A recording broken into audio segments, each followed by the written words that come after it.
Hello! It's that time again. Doing a reaction video. Haven't done one of these in a while. Decided to do it. Had some couple of videos that I wanted to watch. Yeah, what? My cat agrees. Meow. Yep, she agrees. Pow. Oh, there we go. And yeah, we're watching a couple of videos from Fuzzy. Fuck, what's his name again? I forgot. FleeKazoid, that's his name. God damn it, why is that so hard to remember? It's FleeKazoid again. Dark Souls 3. Hold up, buddy. Hold up. But yeah, gotta check if this is working. Yeah, this is working. Okay, let's watch this. Dark Souls 3 is like a woman. It's irrational, crazy, and anytime something goes wrong, it's not their fault, it's your fault. All the enemies taking out your entire health bar with one shot to compensate for a lack of unique moves. Get good. You don't want enemies clipping through the floor into the abyss? Get good. Final boss, the worst boss in the game? Get good. And yet still in a fit of anger at 2 a.m. after 90 minutes of putting up with its bullshit, when you try to walk away from it, you can't. It's in our nature to love Dark Souls. Unless you're gay.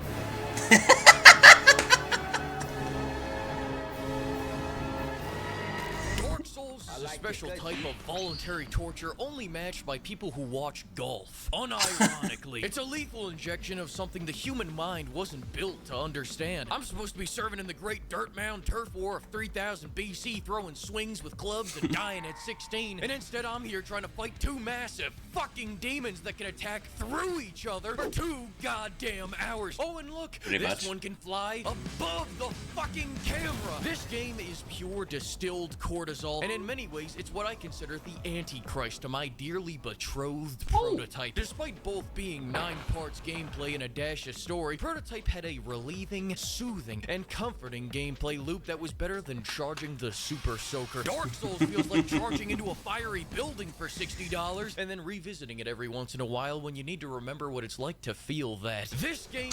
Not gonna lie, is absolutely true. All of this is absolutely true.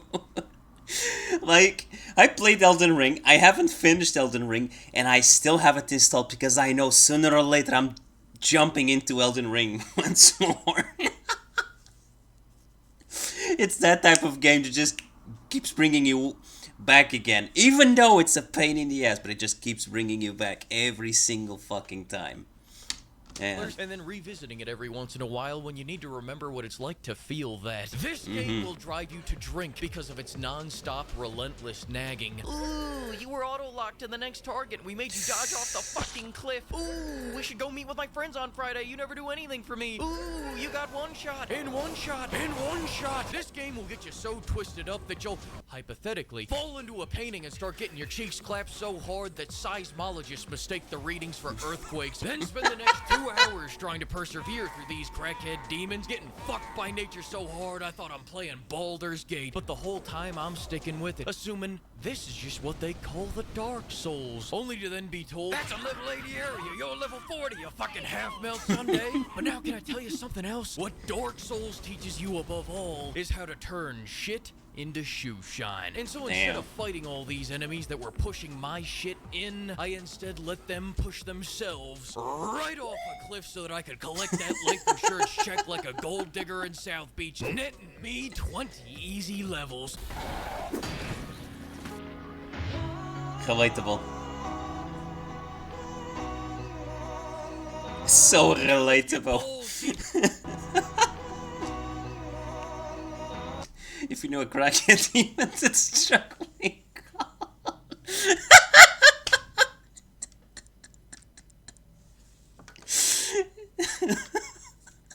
Stop, please.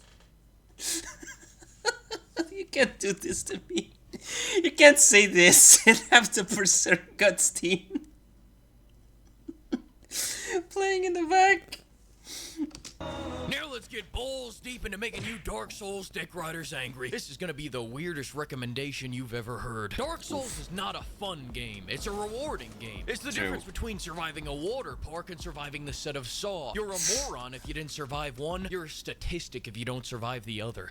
you're also a little bitch. You move slow, you hit slow, and you die quick. Dodging is king, blocking is queen, and parrying is the side piece on the other side of town. And of course, backstabbing is the god that rules above all else. Oh, he's using the berserkers. Are tighter than my busted nuns. And with Wait, what? God that rules above all else. The hitboxes are tighter than my busted nuns. And with only a few moves.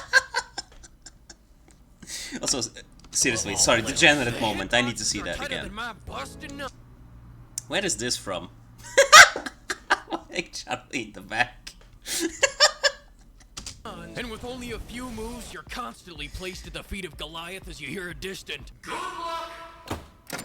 So the first thing you do is die repeatedly and watch as the game gives you the cold shoulder, really letting you simmer in your own confusion. You know something's wrong, but anytime you ask it, you don't get a real response. And then you think you got it, but you don't.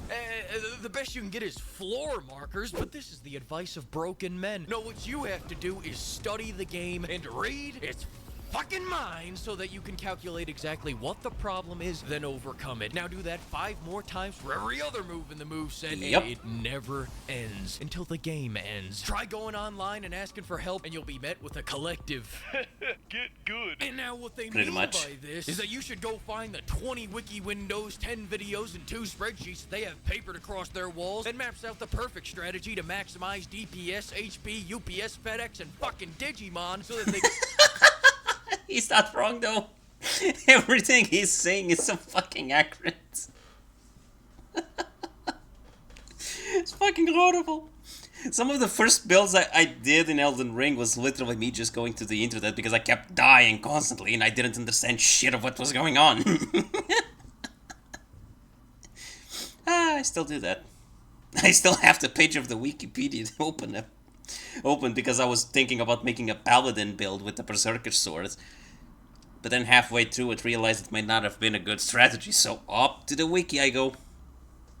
Opening it up, seeing all the spells and all the fate shit that I can have, and realizing that I fucked up big. In one shot every boss. And listen, I'm all for it. I'll get good with the single most brain-rotted build you've ever seen. Bitch, did I just catch you trying to use magic? Are you trying to read the wiki for meta build? Pretty much, yeah. Motherfucker, you know how to use the LT attack?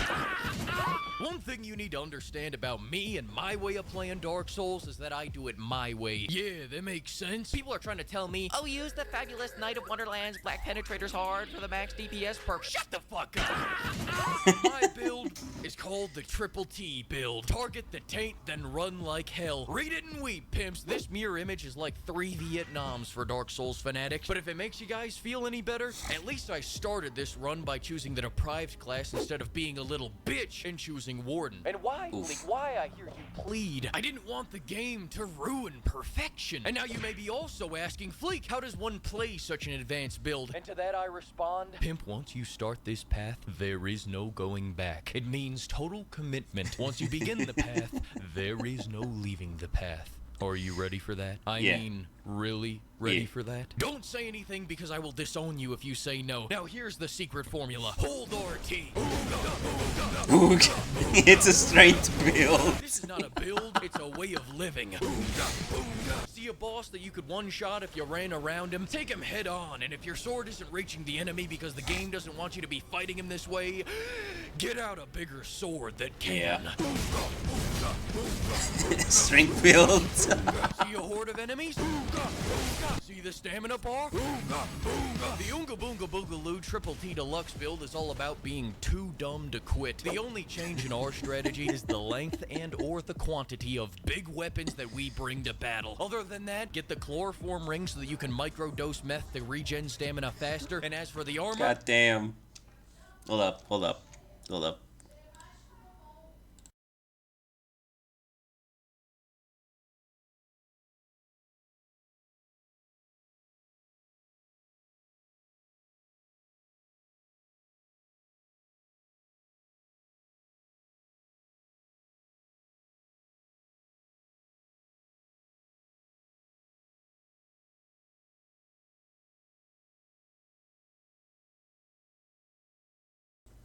Sorry about that. Had to stop real quick.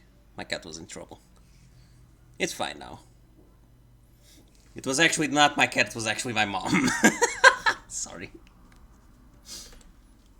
Anywho, let's continue this masterpiece. Become rotund. What were we? Of big weapons that we bring to battle. Other than that, get the chloroform ring so that you can microdose meth to regen stamina faster. And as for the armor, become rotund. Ooga, ooga. Now I'm gonna give you a second to cool off by talking about the story. People always go on about how awesome the Dark Souls lore is if you read all the wikis and chiseled tablets and talk to all the NPCs and... I'ma be real with you, I never once read the fucking thing. I don't understand jack shit. I may be too dumb to play and understand the Elden Ring story, so I actually watched a couple of videos about the fucking lore, because I do not have the patience to just go through every single item and just read it all. I simply do not have the patience for that. Like, don't get me wrong, I love the game, but I don't have the patience for that shit. I watched a fucking video with the, like, half-an-hour video with just pure lore for each ending so that I understand what the hell is going on. That's me. Because I just do not have the patience for all of that shit.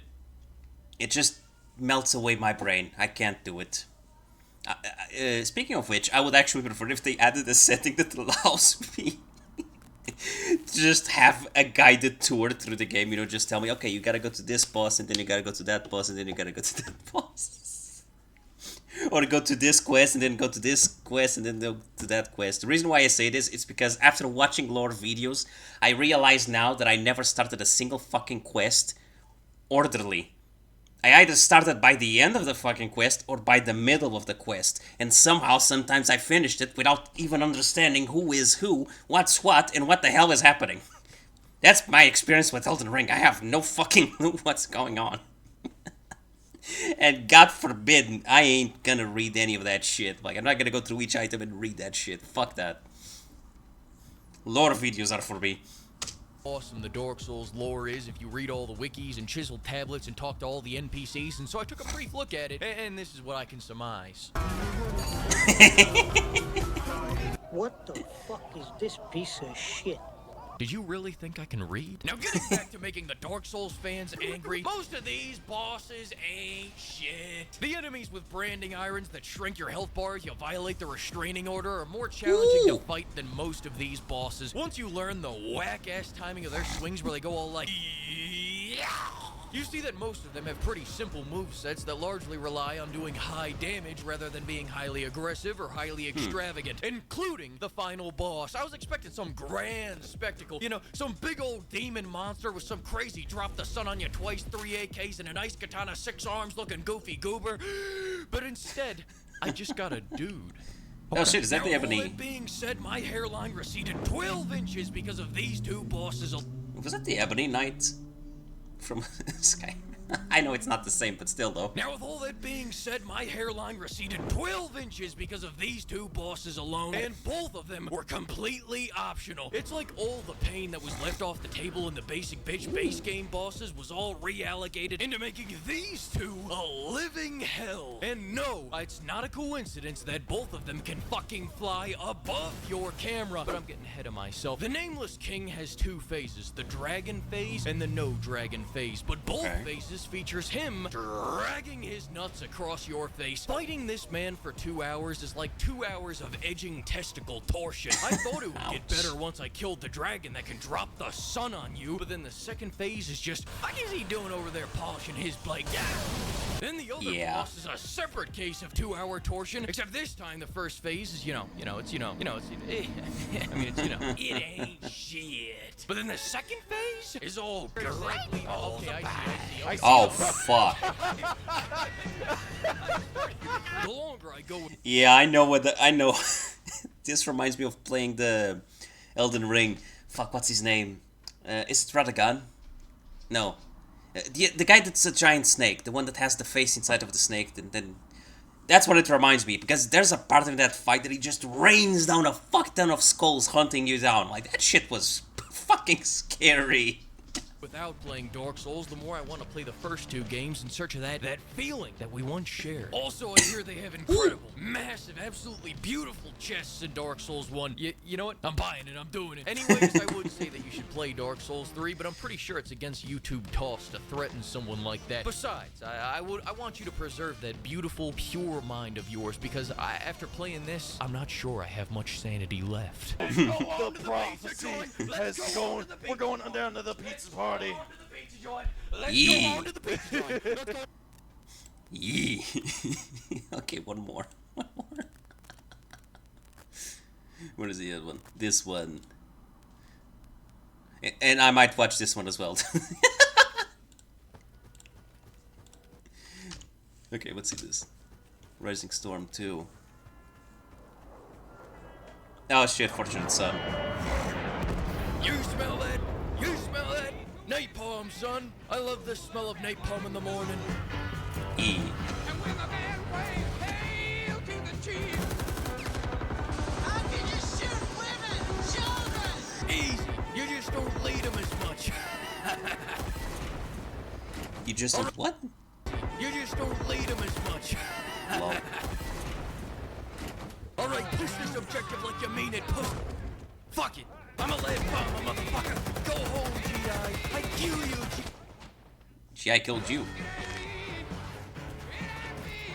Good morning, Vietnam! Rising Storm 2 is a PTSD and NAM simulator that takes you to the place your grandpa goes every time you blast Call of Duty through the TV speakers. This game shows you exactly why America couldn't win the Vietnam War. We didn't have one-shot pickaxes. You play as either the Bushes or the Bush Shooters. Choosing which you want to be is really a question of, do you want to get scorched alive by enemy napalm or friendly napalm? Either Ouch. way, at least you don't gotta worry about stamina bars, because back in NAM, patriotism kept your lungs full and your limbs strong until a friendly grenade blows all of them off. It feels like I'm playing the good half of Apocalypse Now and the ending of Platoon in one beautiful package with a whole lot of bouncing bodies. I don't think I've seen any of those movies, so forgive me. Be my favorite Battlefield game yet. The only bad news is the developers took the rooftop helicopter off the Saigon Tower of maintaining this game a long-ass time ago, so now it's like playing shuffleboard on the Titanic. It's still very fun, but if I get stuck in an LMG auto mount one more time, it's round 2 for Vietnam, and I'm gonna do that shit right this time, brother.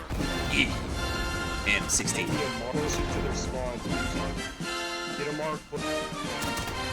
First, before I convince you to buy this game, warning, warning, warning, do not use the quick match button. This shit is like walking through a jungle blind during the Vietnam War. That's a bush, that's a bush, that's a bush.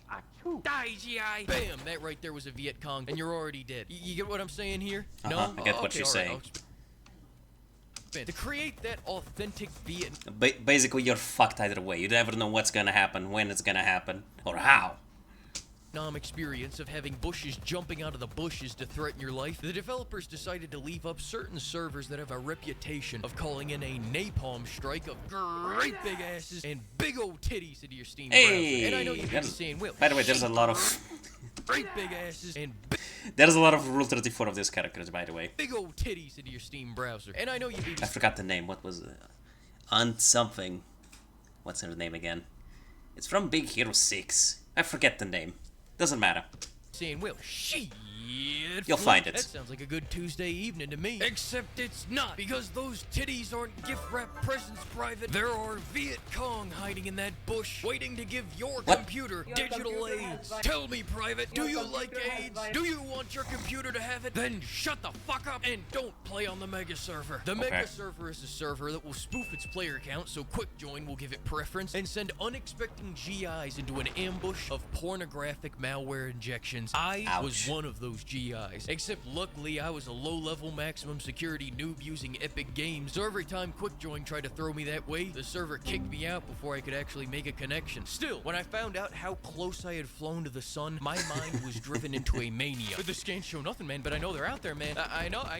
Drown them with brains! Drown them with brains! Die, you goddamn commies! Heed the warning of the seven-eyed fleek. Don't use QuickJoin, and don't join Mega. Just don't do it. Don't do it. Now let's fire up that Vietnam War music playlist and Wow. get into the gameplay. You either play as Screw you, G.I. I will kill you, G.I. or Hey, Charles, how come you ain't friendly like the girls back in Saigon? the GIs are an abbreviation for Giga Chad Infantry deployed by the good old US of A. The Freedom Bringers, the Liberators, and the good guys. I think doesn't matter. GIs have the advantage of flamethrowers, helicopters, white phosphorus grenades, modern LMGs, pump shotguns, Wait, you guys used white phosphorus back in the Vietnam?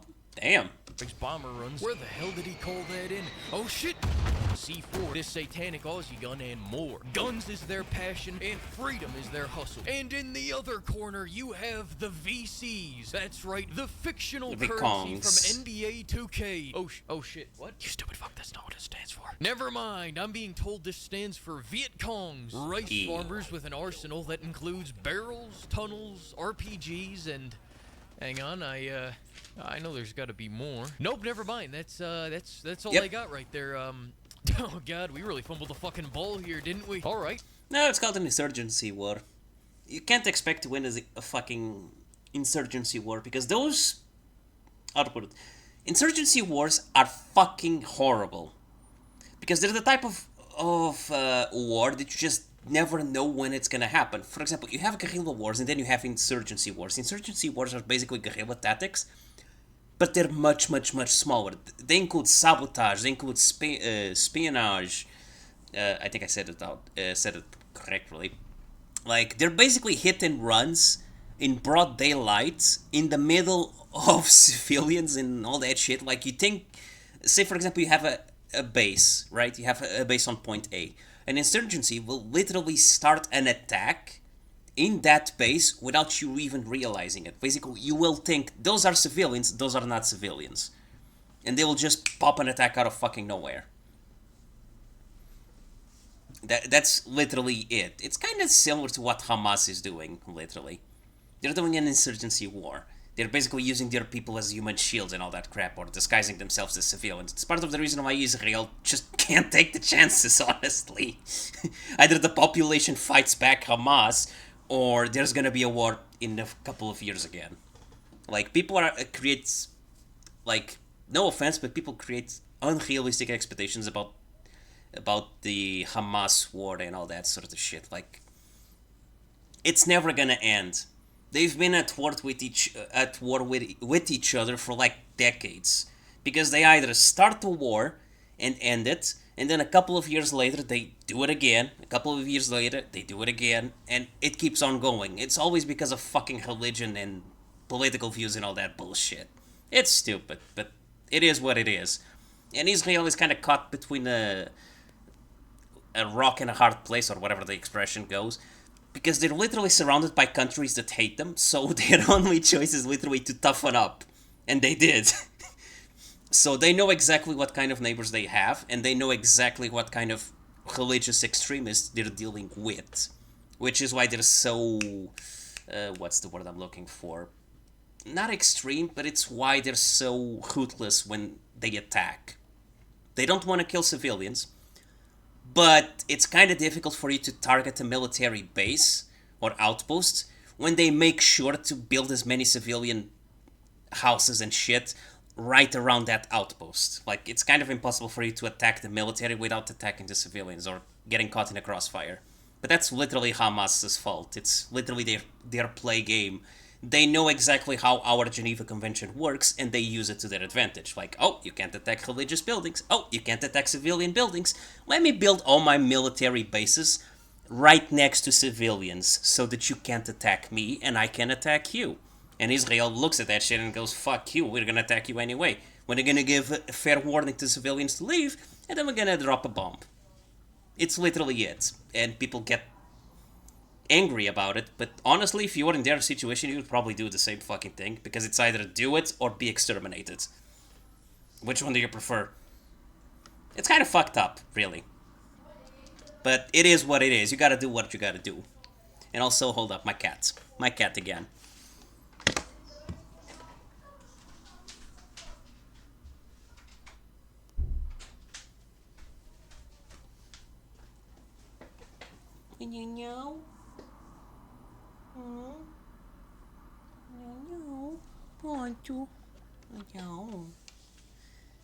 Okay, I'm back. I had to open the door to the cat. My cat enters and leaves my fucking room whenever I'm recording something. It just never knows when it's supposed to stop. Anywho. Anyways, the VCs and GIs then go head-to-head in one of these one-game modes. Territory Campaign is the best way to play this game. The only way to play this game. Territories is basically Rush from Battlefield, except there's a whole hell of a lot more TKing and napalm. Or in other words, it's actually fun. Basically, the defenders desperately try to survive in their catacombs and string huts, as the attackers wave at them like rabid dogs trying to bring freedom to the good people of Nam, one artillery strike at a time. Watch And your napalm. tickets, watch your time, and watch out for the other lockdown timer, which is a mercy rule for the truly moronical teams that have scouts that refuse to use their smokes and squads full of simple jacks that don't understand how to sit on a fucking objective. Relatable. Just so that your candy asses could pussyfoot in the flower field. I bet you baby back bitches could suck a golf ball through a garden hose. Show me your war face and get into that objective where I swear to God I'll make it look like an accident. And the campaign part of that Territories Campaign combo is like the nicotine to the cigarette. It's that little piece of the formula that makes you more addicted to the game by offering a larger goal. And that goal is Vietnam getting Big Macs now? Or do we gotta wait 40 years until the heat dies down a little? Now, I'm generally not a fan of most milsim games because they often forget while designing them, they're still video games and not fucking Wii Fit, making me run 4 miles through Pepe Landia to find one goddamn crowd. What is this, a PlayStation exclusive? Luckily, that is not Rising Storm 2 Vietnam style. They condense most of the maps so that you are constantly engulfed in one giant war crime-filled Fortunate Son montage. Don't get me wrong, there are still plenty of times where you're running through the jungle and go and then the lights go out. All I'm trying to say is, if you look at Hell Let Loose, you'll realize it could be much worse. And thanks to these smaller, more condensed maps, at any time you can start shooting where you think any of the other 63 targets are gonna be, and chances are you're gonna see your name pop up. But the sound, you know, that deep sound through the whole forest, sounds like victory. And I didn't misspeak, there are 63 targets on that battlefield, and now it's time we have the talk about the UCs, the ships, the TKs, the AO, my bad fam. You can't have a game with realistic time to kill and a whole lot of jungle and not expect the friendly fire count to be through the goddamn roof. Ooh, that was no, you stupid fuck. But the irregular thing I noticed here is that I've played a lot of games with friendly fire and people always get pissed off about it. But in NAM, the default is forgiveness. Oh, our fictional Ozyman commander just bomber run the entire friendly front line? Haha, not chill did. Oh, did I just accidentally blind fire murder my teammate through the brush? No, sweat it, bro. Sometimes I do it on purpose just to see. Just to see. But even after admitting this, there is no catharsis. My punishment continues to elude me. For a walking OSHA violation and accidental TK magnet such as myself, I couldn't ask for a more forgiving community. Forgiving of TKing, that is, because these motherfuckers will hold the commander's feet to the fire like they're Gordon Ramsay. I've seen commanders being roll-kicked in at least 3 different languages. Unfortunately for me, around the 4th time I reached level 11, I realized the game had dished me a critical bug that prevented my people from leveling up, and I had to be level 25 to get commander, meaning effectively that I was shit out of luck. Hang on, future Fleek here. Are you or a loved one currently locked at a specific level? Is the man keeping you down? I used to be like you, but then I started using the spamming stats button at the end of every match, and just look at me now. I'm rising through the ranks again. My wife came back. The PTSD is... But I never needed commander sitting my fat ass at the map playing the artillery DLC for Map Quest. You missed me with that shit. Everybody knows you never go full retard. The 2 best classes in this game are Gunner and Combat Engineer. Gunner is the LMG class that does your teammates the favor of drawing all the enemy sniper attention to you. And after the Epic Games giveaway, there have been mass floods of level 0 tags in all the kill feeds because they have yet to discover smoke grenade technology, and I have a gun with 100 rounds in it. And listen to this because not too many people know this, but LMG stands for Lawn Mowing Guns. And so for this reason alone, I have to give this class the War Crime tier on my official lawnmower tier list. And the Combat Engineer, of course as Murica, lets you have a vicious pump shotgun. Oh yes. The pump shotgun is the best thing since God created the toaster. This does not kill, this eviscerates. And this game was kind enough to let it have fantastic range, unlike those trash shit guns in the new Call of Duty that can't shoot past my dick. The only I kind of hate that too, honestly. The shotguns not having any fucking range in other games. Fucking hate that. amount of guys you're trying to take on at once. If you encounter Like, seriously, it's fucking buckshot. That shit's gonna keep traveling. It doesn't stop traveling just because you're 2 feet away from the target. It's just gonna keep going. You may not do much damage to it, but it's gonna keep going.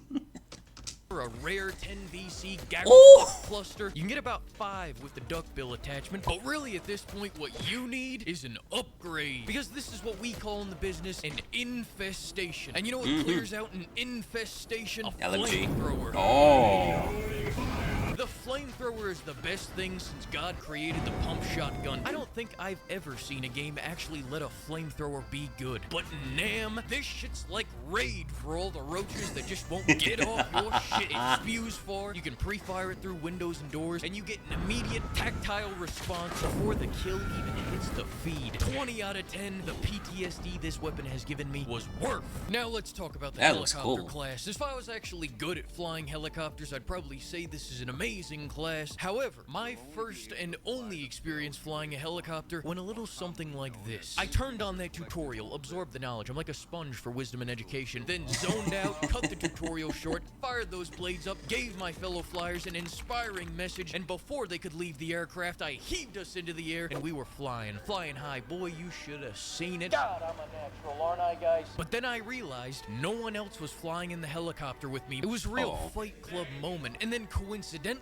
I got fucking shot. But then the game said, nah, you're not actually dead, and respawned me into the co-pilot seat. But before I could figure out what button it was to change back, our tail got blasted off, and we were thrown into a violent tailspin for the next 2 minutes until we clipped through the map and blew up. That is a Vietnam moment right there. God, I love this shit. Now we'll move on to... I'm sorry, Goddamn. did you just say snipers? I despise snipers. Snipers have the average IQ of my left nut. Look, you see that sniper right there? How much you bet I can walk up behind him without even noticing? $20? Oh no, 50? Pay up, bitch. What we snipe. Also, did I just notice that Lola Bunny humanoid thing in the back over there to the right? No more furry.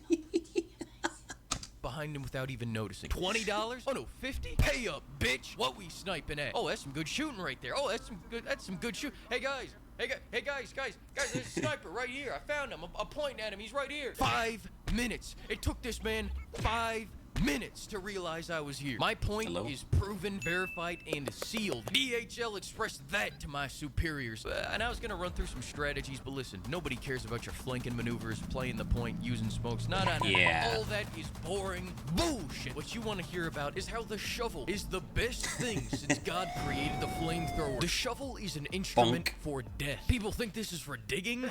Wrong. You gotta find yourself a nice little corner, and then you just gotta sit down, and you just gotta wait. Oh boy, you gotta wait for that prey to come walking down that hallway. Just like Battlefield 1, basically. And then when he least expected, pounce and whack the fuck out of him. Easy. King Kong ain't got shit on me. See that guy healing? Yeah. But even better than the shovel is the pickaxe. The pickaxe, although traditionally used for building tunnels as a VC squad leader, can alternatively be used as a one-shot melee weapon. This shit's the final form of all weapons. This isn't Makes anything sense. that God created. This is God. Now another strat is the mortar boomstick strat, where you equip the improvised mortar gun on the sapper class, and then you run to your nearest filthy capitalist and make the magic happen, baby. Sure, you could do this from afar and live, but Everybody gotta die sometime, Red. and why not Yeah. prime one day, hand deliver that shit yourself? And I know a lot of people have talked about the bayonet charge, and I'd like to clear up the air about that. Fuck that. I hate that strat. A much better one is the old, give me a big old hug. And now you give me a big old hug. And if you're willing and able to dodge some malicious tits and ass, then what you'll have on the other side is a truly unique experience. Oof. Someday this game's gonna end. Probably. Bonk. Bonk.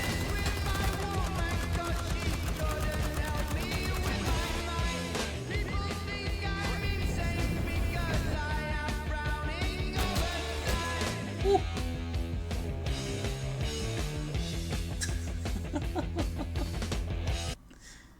Oh man. Do I have time for another one? Let me see. I'll save this one for next. Who is the best Dark Elf waifu in fiction? I'll save this for the next. I'll save this for the next. I'll say this for next time. Anywho, thanks for watching. Bye-bye.